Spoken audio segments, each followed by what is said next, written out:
it's Liam here, and today I want to talk about Australia and how it went from, when the Europeans came to Australia and to, where we are now, where it's, a federation. So let's start at the beginning of Australia's story. Officially it was colonised by the Aboriginals, and then later on, when Europe was having problems, specifically more England, was having problems with its convicts in the way that they had nowhere to dump them anymore. Because of the Industrial Revolution and that was the main source of people's jobs, was in factories and all sorts of things. After the Industrial Revolution, no one needed those people anymore, so they had to steal just to survive because they got no money. So then they ended up having so many prisoners that they had nowhere to put them. And since America was like, no, we don't want the convicts anymore. We've had enough of it. Just leave us alone. After the American Revolution, so they needed somewhere new. So they went and they prepared their fleet. They went and they needed to find somewhere else to go and put their convicts. And so that's how they ended up finding Australia. Originally they landed in New South Wales, which is, when they did this is the day known as Australia Day, where the Europeans finally actually came there, and they thought, yeah, this is perfect. Let's go get some more convicts and dump them there. So they dubbed it New South Wales. And so when they got there, eventually they established colonies in some parts of Australia.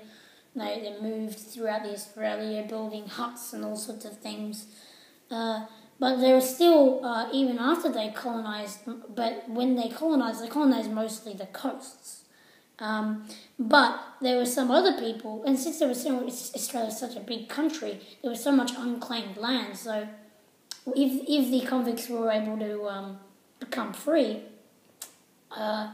they went and they claimed some unclaimed land, but since no one really owned it, therefore no one could take it from them. And since most of these people were used to paying landlords just to have a house, and this was the case in England and wherever they could find, this was great for them. They'd be able to build their own houses, never have to pay rent. They'd be able to start up a farming land, even though soil wasn't that great, but it was better than nothing. And they ended up having a really being a convict in those times was both dangerous and rewarding. But later on,